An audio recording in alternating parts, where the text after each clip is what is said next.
Linda Carter says it still feels like home, the empty house on 5 acres in rural Indiana that she, as a widow, has had to abandon because she can no longer afford the monthly payments and upkeep. I notified the bank, and they've actually been no help at all. I sent them a letter in June of '08 and told them that the struggle I was having and why I was having it, and that I was no longer going to be able to make the payments, and did not hear anything from them. I called them every time I tried to get through to they sent me a letter saying the Help for Home project or department or whatever, and every time I would try to call them, they would bounce me back to customer service because they kept saying I was not late on my payments.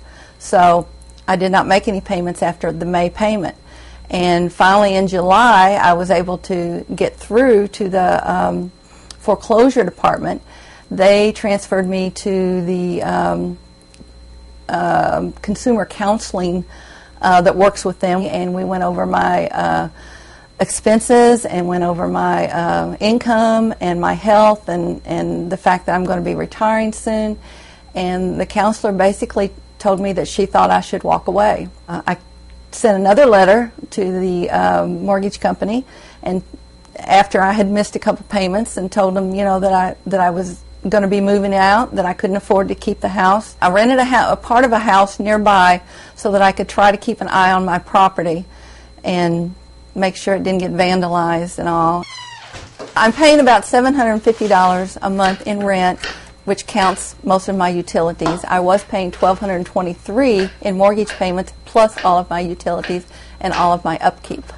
Well, there's not really any peace of mind because I don't know what the mortgage company's going to do. I mean, monthly, yes, I can make it now, but I keep waiting for the other shoe to fall. I don't know when they're going to sell the house, what they're going to sue me for, get a judgment against me, whether they're going to try and garnish my wages. I just don't know what they're going to do. So that's still hanging over my head and very much a big worry. The Mortgage Bankers Association urges people not to default on their mortgages.